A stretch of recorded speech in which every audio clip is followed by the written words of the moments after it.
Baik, selamat pagi teman-teman Victory News yang ada dimanapun, baik yang ada di Nusa Tenggara Timur, di tingkat nasional maupun diaspora NTT yang ada di luar negeri. Hari ini saya bahagia karena edisi Victory Talk hari ini menghadirkan Kepala BBKSDA NTT Bapak Arif Mahmud dan Ketua Perkumpulan Pewarna Alami Indonesia Ibu Mira Widiono. Kita akan membahas lebih lanjut terkait dengan kegiatan-kegiatan yang sudah dilakukan oleh Ibu Mira dan juga dukungan dari BBKSDA NTT untuk memberikan pelatihan dan juga dukungan bagi masyarakat penenun yang ada di Nusa Tenggara Timur. Selamat pagi Ibu Mira, Bapak Arif. Selamat pagi. Apa kabar hari ini? Alhamdulillah sehat. Luar biasa ya. Ini sudah berapa kali datang ke NTT Ibu? Wah, sudah sering ya. Berarti ini bisa sering. jadi mama-mamanya NTT ya. Ya. Baik, hari ini kita ingin bertanya lebih jauh lagi apa sih sebenarnya yang membuat Ibu Mira tertarik untuk terjun dan fokus di bidang pewarnaan alami. Kita tahu bahwa warlami ini juga sudah lama, tetapi apa ide awal atau niat awal, motivasi awal yang membuat Ibu tertarik untuk mendalami atau fokus pada bidang ini? Ya, terima kasih Rambu. Ya. Ya tentu memang pewarnaan alam itu kan sebetulnya bagian dari budaya. Yang kita tahu kain-kain tradisi Indonesia, wastra seluruh Indonesia itu sudah dikoleksi di banyak museum di dunia ini. Kain-kain yang dibuat oleh nenek moyang kita dan itu semuanya warna alam. Dan apa yang terjadi saat ini 90% kain-kain tradisi Indonesia banyak yang sudah tidak warna alam. Dan bahkan di banyak wilayah kelompok penenun itu sudah karena sudah tidak melakukannya, jadi mereka juga sudah lupa warisan budaya cara proses pewarnaan alam. Dan oleh karenanya juga maka banyak sekali tanaman-tanaman yang biasa dipakai untuk pewarnaan alam warisan tradisi itu juga sudah punah gitu atau sudah sedikit dan sudah tidak dimanfaatkan kembali. Jadi oleh karenanya itu saya sebetulnya memang basicnya adalah sebenarnya saya tuh pendidikan saya arsitektur.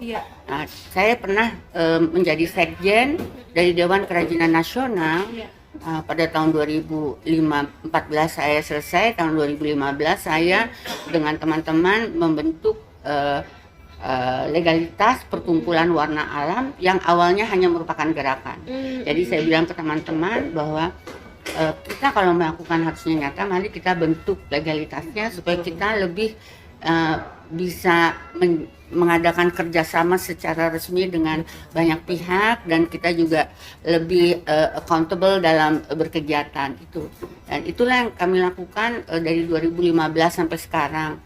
Ya, khususnya dengan Pak Arif, terima kasih banyak. Pak Arif Mahmud ini, beliau adalah sebetulnya adalah pendukung ya, pemerhati yang enggak langsung ketarikan dengan warlami, tapi karena kita mempunyai misi yang sama di dalam konservasi lingkungan, konservasi sumber daya alam, konservasi hutan dan sebagainya yang kaitannya juga hubungan sosial dan kemasyarakatan, maka nyambung lah gitu. Jadi saya kenal beliau dari mulai Kalimantan Barat di Kapuas Hulu. Beliau adalah kepala besar Taman Nasional Betung Kehirung dan Danau Sentari. Terima kasih loh. Sama-sama Ibu. Nah, tadi Ibu Mira sempat menyampaikan bahwa masyarakat sudah mulai lupa karena saking tidak lagi menggunakan pewarna alami, tumbuh-tumbuhan pun yang menghasilkan warna alami mulai dilupakan, bahkan ada di sekitarnya tapi tidak digunakan. Ya, betul. Nah, mungkin Bapak Arif bisa cerita sedikit ke kita apa saja mungkin contoh-contoh kegiatan yang dilakukan dari BBKSDA sendiri supaya ayo mari mengajak masyarakat bahwa tumbuhan-tumbuhan ini bisa digunakan atau mungkin ada reboisasi atau mungkin membantu menggerakkan kembali untuk menanam kembali tanaman-tanaman yang dulu bisa dipakai secara turun-temurun untuk melakukan pewarnaan. Ya, saya kira kita dengan warlami ini punya visi dan misi yang saling melengkapi. Benar. Karena untuk melestarikan budaya khususnya terkait dengan pewarna alam ini perlu dukungan beberapa hal, termasuk diantaranya adalah tanaman-tanaman yang digunakan sebagai pewarna alam. Hampir sebagian besar pewarna alam ini menggunakan berbagai jenis tanaman, gitu ya, sehingga tanaman ini juga perlu kita lestarikan. Sebagian besar tanaman yang dimanfaatkan untuk pewarnaan alam berasal dari hutan-hutan di sekitar kita begitu. Nah, dulu mungkin masyarakat lebih mudah mendapatkan tanaman-tanaman tersebut karena sudah ada di sekitar rumah mereka begitu. Dengan dinamika perkembangan zaman, akhirnya lahan-lahan mulai dibuka sehingga tanaman-tanaman ini sudah makin sulit untuk dijumpai. Kalaupun bisa didapatkan mungkin jauh ke dalam hutan, sehingga ini juga menjadi salah satu demotivasi ya, karena sulit untuk mendapatkan, mereka makin malas. Di sisi lain ada yang lebih mudah dan gampang. Ya, yang orang pada dasarnya kan suka yang instan, yang cepat gitu ya. Tetapi dampaknya tentu kualitas dan kemurnian dari sebuah tradisi menjadi hilang. Nah, kami sangat concern bagaimana agar berbagai jenis tanaman yang dibutuhkan untuk kegiatan pewarnaan alam ini bisa didapatkan dengan mudah. Salah satu hal yang kami coba lakukan adalah dengan membuat kebun etnobotani. Jadi kebun etnobotani ini adalah salah satu upaya bagi kita dan masyarakat untuk menanam berbagai jenis tanaman yang dibutuhkan oleh masyarakat. Tidak hanya tanaman pewarna alam saja, tetapi juga tanaman-tanaman lain, tanaman herbal misalnya untuk obat-obatan, kemudian tanaman untuk mendukung kehidupan mereka sehari-hari.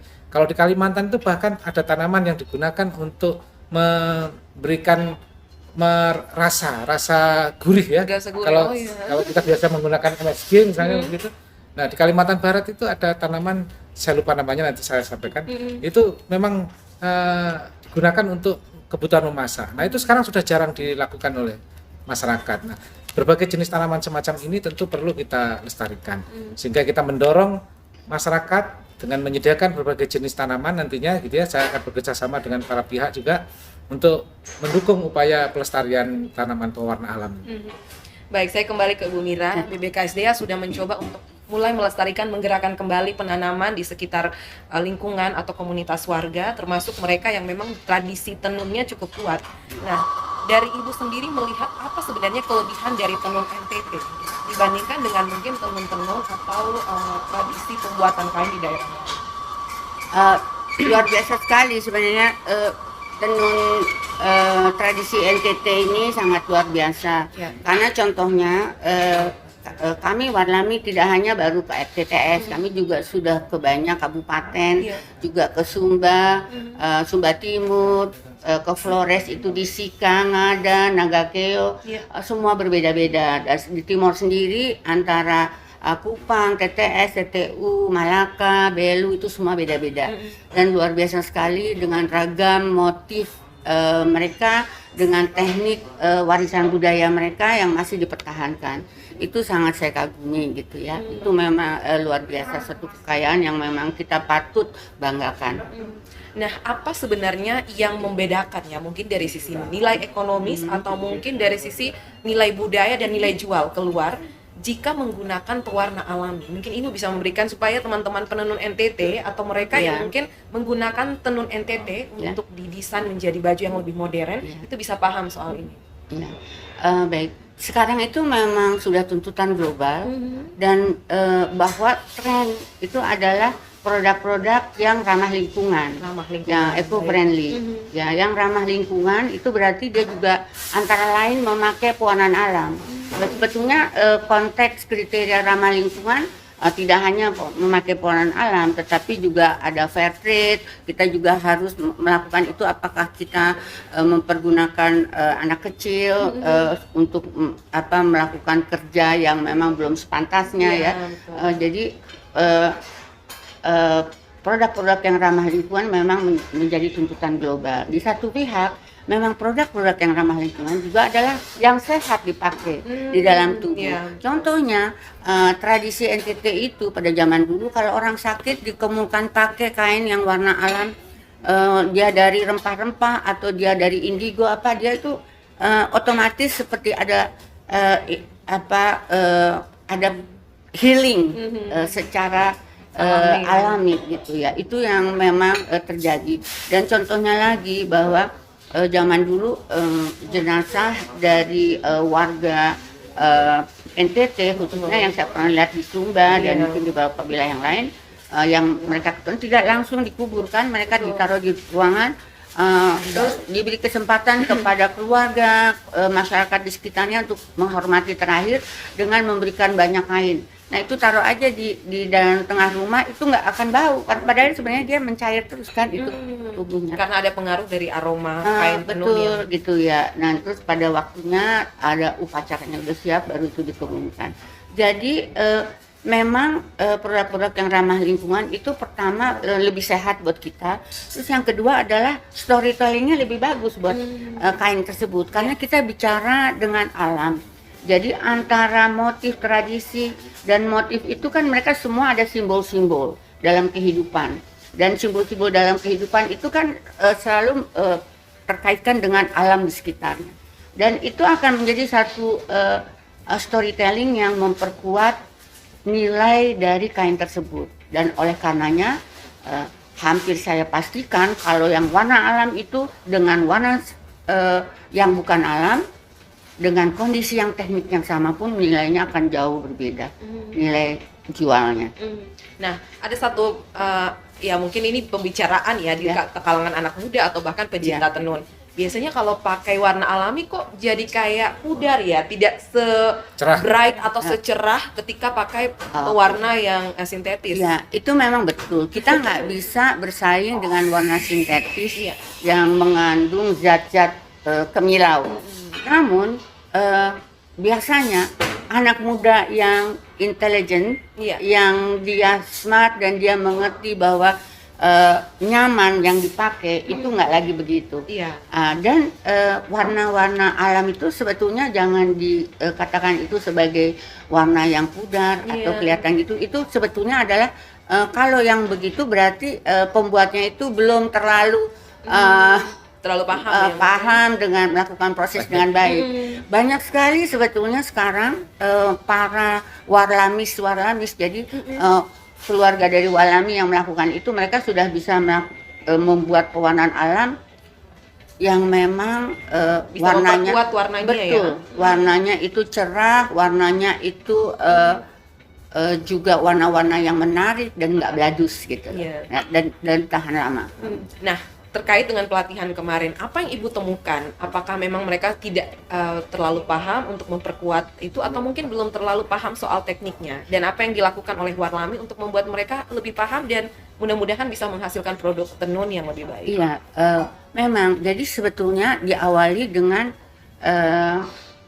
suara hati dari kami. Jadi saya memang selain saya itu Warlami itu menerima order, artinya diminta oleh program banyak kementerian atau lembaga-lembaga pemerintah maupun non pemerintah, tapi kami sendiri seringkali berinisiatif. Contohnya karena saya memang sudah menggeluti semenjak saya ke berbagai wilayah, pelosok, ke perbatasan dan semua tempat di Indonesia, seringkali memang saya terinspirasi oleh ingin datang ke sana.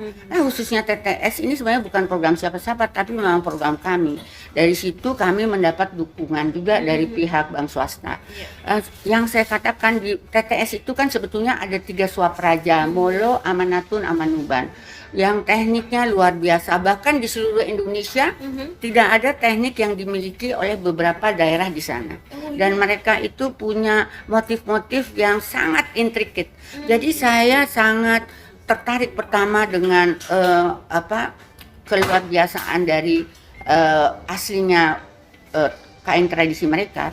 Tapi di satu pihak saya sedih, jujur saja, bahwa saya melihat kondisi tenun-tenun TTS ini itu sebetulnya sudah agak tercemar ya namanya. Karena kalau kita beli dari pasar atau dari mana aja, jangan dicuci aja.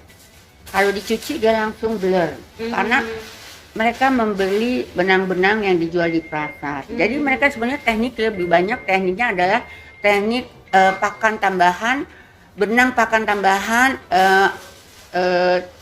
atau benang lungsi tambahan. Jadi kalau tenun itu ada yang lungsi yang panjang, ada yang pakan, itu tambahan di situ sehingga motifnya itu semacam seperti sulam ya, tapi sulam di atas tenun. Jadi ada yang berlanjut, ada yang discontinue.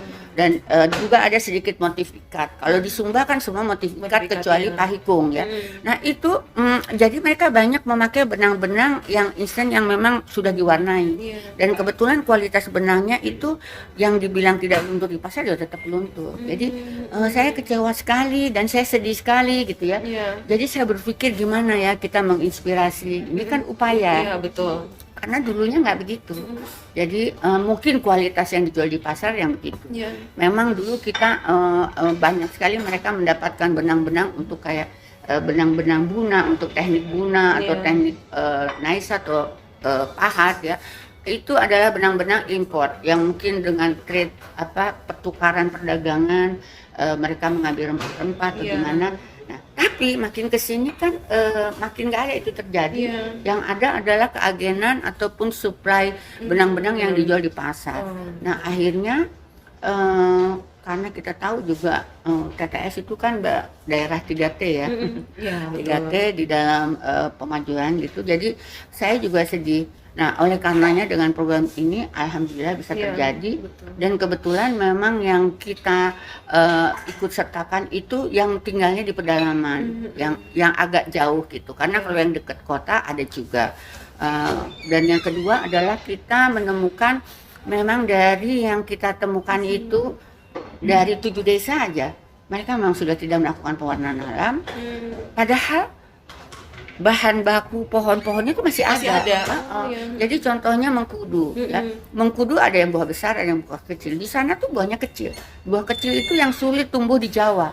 Nah, itu di situ banyak sekali yang seperti di Sika daerah teman-teman kelompok yang sudah memakai warna alam itu di setiap rumah penenun ada pohon itu. Di situ ada pohon sampai dia tinggi besar rindang. Itu kan berarti nggak dipergunakan.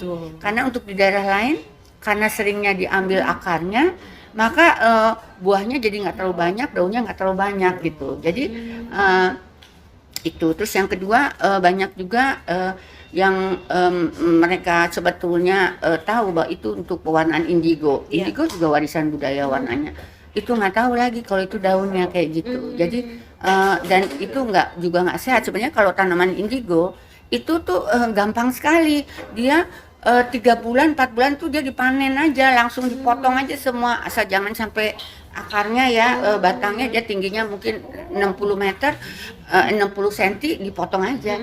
Nah itu kan kalau juga ditanam ditaburkan aja, itu juga bisa di pinggir-pinggir mana, nggak usah layan khusus, asal dia jangan ditutupi oleh pohon. Nah itu juga bisa. Dan ada di TTS? Ada, hampir di semua tempat ada. Nah itu yang nggak disadari bahwa itu bisa dipergunakan. Dan banyak sekali tanaman-tanaman lain ya, tergantung kita sistem pewarnaannya. Jadi kalau sistem pewarnaannya itu dia sistem bejana, banyak sekali, kemiri banyak, buah asam sebagai buah fungsi. asam juga bisa digunakan. Buah asam itu bukan sebagai bahan pewarna, tapi sebagai bahan redaktor, pembangkit. Jadi kalau warna biru yang kita ambil dari Indigo Vera Tinctoria itu sudah menjadi pasta, dia nggak otomatis menjadi biru. Jadi dia memang harus diberikan pembangkit. Nah, pembangkit itu harus ada fruktosanya. Jadi segala buah-buahan yang sudah busuk malah bagus direbus, akhirnya kita campurkan.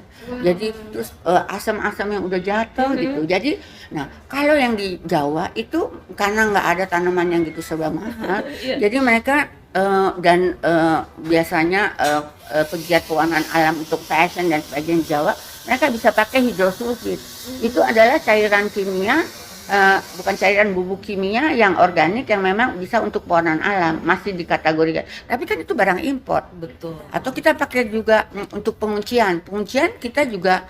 Nah itu dia penguncian kemarin dalam TTS ini kami juga dalam dukungan dengan BBKSDA dan juga kepala pengelolaan hutan di TTS. Kita juga berusaha membangkitkan ekosistem pewarnaan alam dengan mengadakan pohon-pohon yang memang tidak ada di sana, yang adanya misalnya di ND. Jadi Warnami berusaha juga untuk ahli dari tanaman itu mengidentifikasi di hutan-hutan di TTS itu, dan mana kebetulan yang nggak bisa ada- ditanami ya? bukan bahan baku pohon simplokos pohon. itu.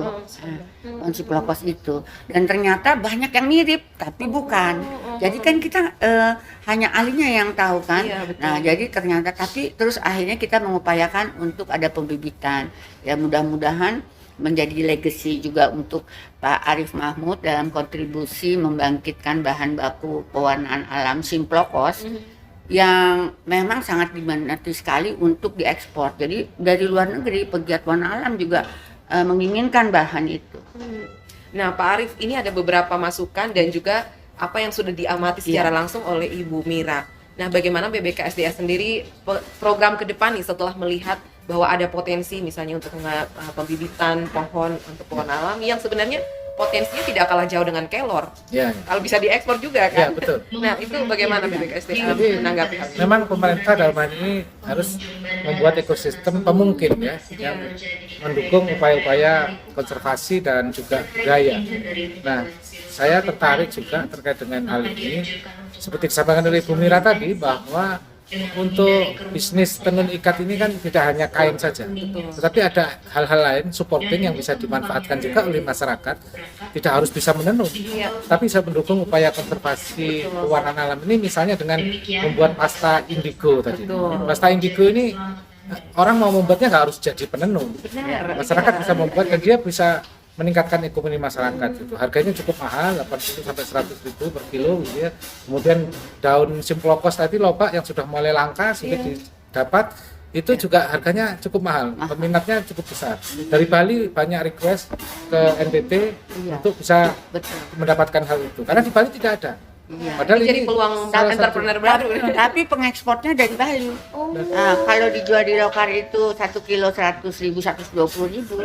Pengekspornya yang dari Bali itu mengekspor dengan harga 1 juta per kilo. Luar biasa Luar sebenarnya. biasa Luar harganya. biasa. Kalau kita Iya. bisa direct selling seperti Iya, itu, tidak benar. melalui Bali misalnya. Gitu ya. Nah, ini saya kira peluang bisnis ya. Jadi konteksnya dalam hal ini bahwa kalau tanaman ini dikembangkan, orang tidak perlu repot-repot cari ke hutan lagi. Dan tidak perlu merusak hutan, tapi dapat nilai ekonominya gitu.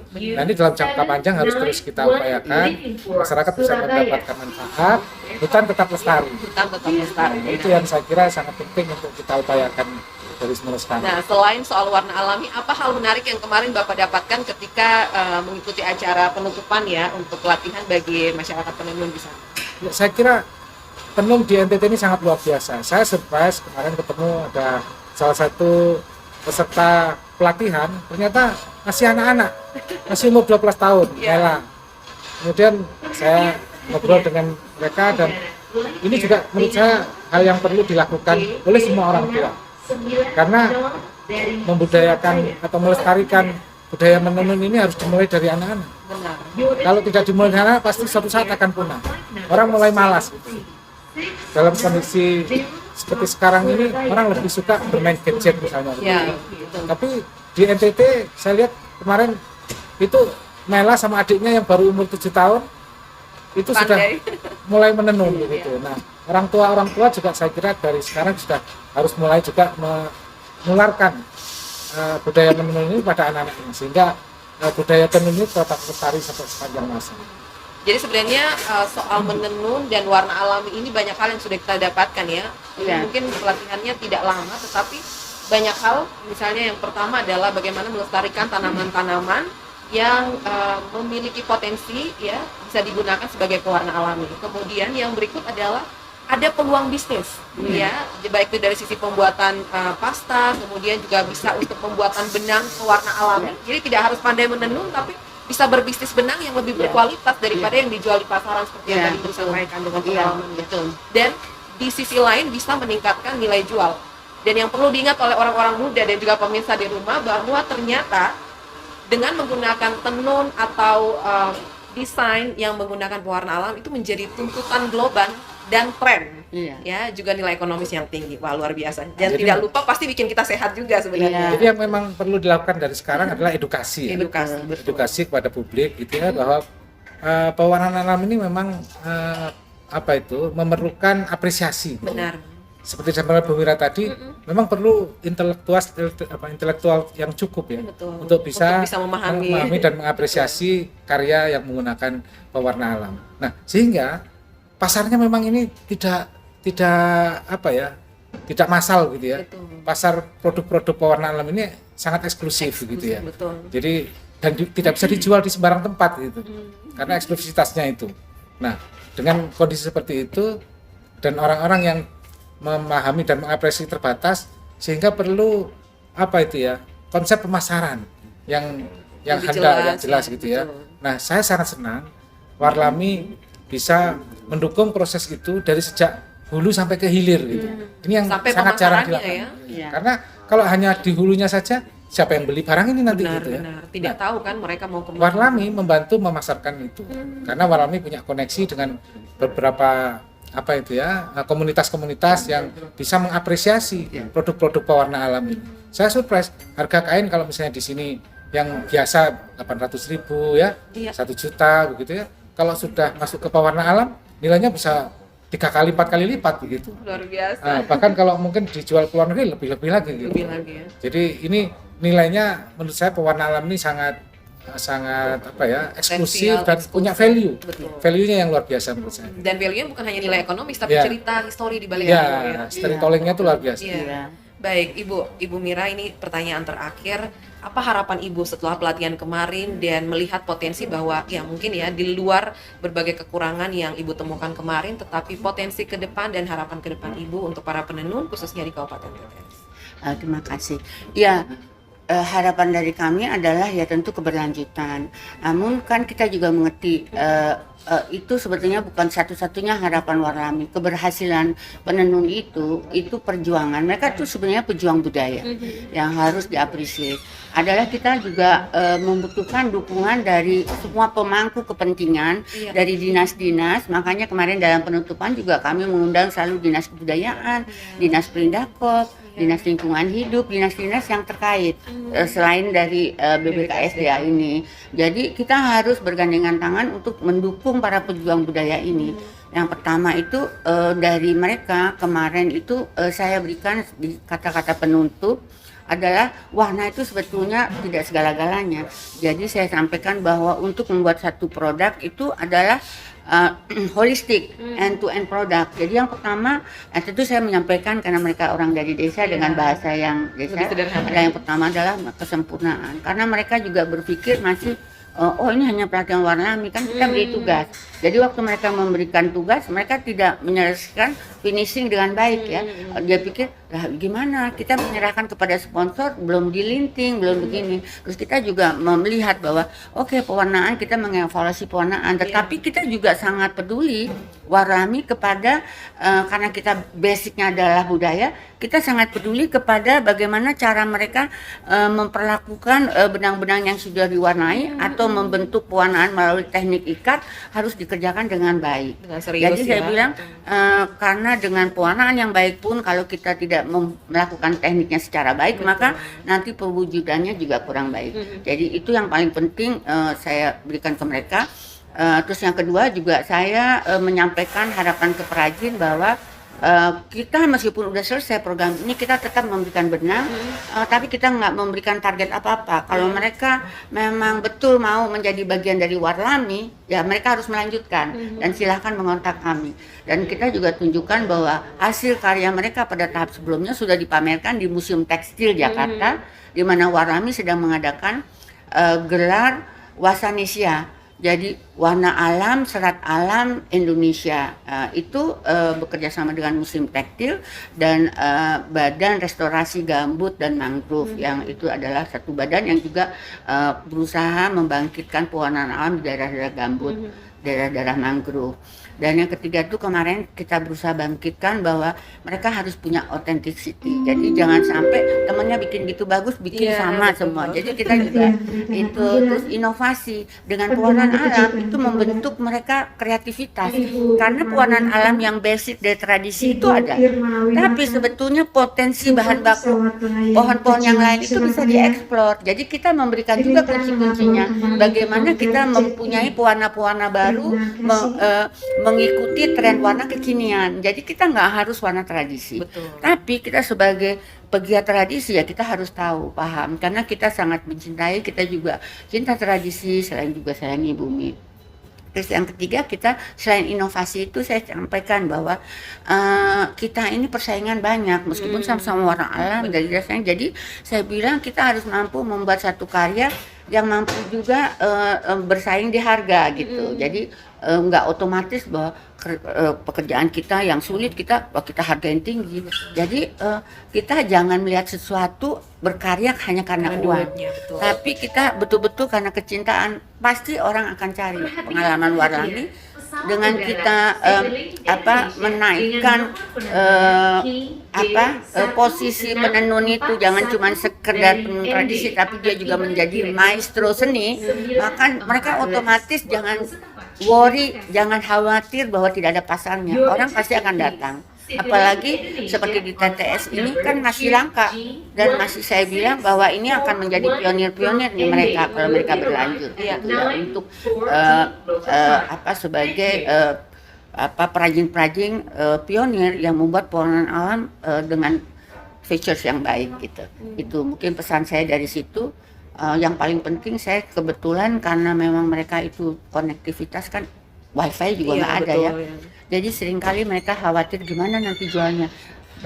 Produk-produk ibu bukan untuk dijual di pasar. Ibu cuma tinggal connect ke kami, connect ke pihak-pihak yang semua Warlami anggotanya ada berapa ratus, dan otomatis akan terbentuk. Jadi kami juga mencontohkan kemarin tuh kami mendatangkan juga Warlami dari Sika yang sudah berpengalaman berkonektivitas dengan Warlami yang urusannya di hilir, sehingga membentuk produk-produk diversifikasi tidak hanya untuk kain tradisi tapi untuk ekspor. Jadi di situ diceritakan. Jadi kita memberikan contoh juga. Jadi enggak cuma ada testimoni didatangkan juga dari Sika. Jadi kita ada rasa kebersamaan. Terus yang sangat penting kita tuh harus mulai membesarkan jiwa kita. Di TTS memang kita dibilang miskin. Iya, miskin tuh dari materi. Saya hanya punya rumah halaman segini. Ibu berhenti berpikir begitu. Jangan kita cuman, memang itu kenyataan hidup. Tapi jadilah kita manusia Tuhan yang kita tidak miskin ide, tidak miskin wawasan, tidak miskin dengan kreativitas. Jadi itu juga akan menambahkan hidup kita menjadi lebih bernilai. Itu yang dari harapan kami. Ya mudah-mudahan. Dan yang paling saya senang adalah ya saya juga senang ya karena penyuluh-penyuluh dari BPKSDA yang juga mengikuti sudah langsung mengeterapkan di binaannya di dekat kawasan hutan yang nggak ikut di dalam pelatihan ini. Dan kepada ibu-ibu yang lain juga menyampaikan ke kami yang dari pedalaman Molo atau Suapraja, Amanatu, Manuban, Bu kalau nanti kecamatan mau, karena waktu kemarin pelatihan itu kan banyak sekali yang mau, tapi karena kuotanya terbatas. Jadi kan kami hanya cuman di setiap desa hanya 6 orang, 4 orang. Jadi kami juga kasihlah sertifikat. Kami dengan senang hati kasih sertifikat. Ya itulah yang terjadi. Ya ini kan semua upaya yang mudah-mudahan Tuhan memberkati. Ada gerakan, ada upaya, ada niat yang baik pasti selalu diberkati. Nah Pak Arief, apa harapannya, dan ini pasti BBKSDA lebih semangat lagi ya, karena ternyata ada banyak sekali potensi secara ekonomis dan juga bisa memunculkan entrepreneur baru, bukan hanya penenun. Dan saya juga senang tadi Ibu berkata bahwa ternyata penenun itu bukan hanya sekedar menenun tenun, tapi menjadi pegiat tradisi. Pejuang tradisi luar biasa. Silakan Bapak Arief. Ya, jadi saya kira kita kalau di BKSDA NTT ini dengan 28 kawasan konservasi di NTT. Di sekitar kawasan konservasi itu biasanya ada masyarakat yang tinggal di sana.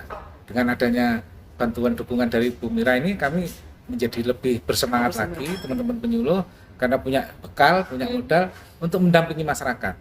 Kita sudah mendampingi ada beberapa kelompok masyarakat di Desa Nenas, di Mutis, CA Mutis sana, kemudian ada juga di Menipo, yang memang pendampingannya tematik khusus tentang kegiatan menenun ini.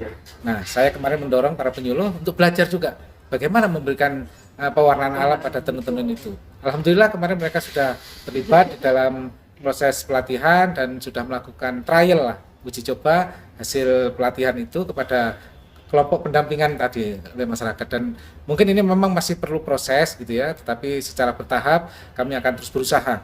Jadi konservasi itu tidak hanya melestarikan hewannya saja, melestarikan tanamannya saja, tetapi juga budaya. Karena budaya dan hutan ini sangat terkait dengan erat. Saya kira itu dari saya. Baik, terima kasih Pak Arief, Ibu Terima Mira, luar kasih. biasa sekali, dan pemirsa kita sudah banyak mendapatkan motivasi dan juga mendapatkan gambaran bagaimana Warlami dan BBKSDA menjaga agar penenun di Nusa Tenggara Timur juga secara ekonomi bisa maju, kemudian bumi tetap lestari, dan kita berharap bahwa semua gerakan ini bisa memberikan dampak yang signifikan bagi para penenun dan juga masyarakat, dan kita berharap siapa tahu di beberapa tahun ke depan muncul entrepreneur-entrepreneur yang memang bekerja di bidang warlami atau Amin. warna alam ya. Dan terima kasih sekali lagi untuk semua yang sudah mengikuti video ini, semoga berkenan, dan jangan lupa untuk tetap memberikan apresiasi kepada semua tenun ikat dengan warna alami, dan Tidak hanya tenun ikat. tidak hanya tenun ikat ya, tapi semua produk dengan warna alami, sehingga konsep tentang pewarna alami tidak lagi dipandang sebelah mata ketika sampai di pasaran. Terima kasih untuk perhatian Anda, kebersamaan kita. Terima kasih untuk Pak Arief dan juga Ibu Mira. Sampai jumpa di episode Victory Talk berikutnya.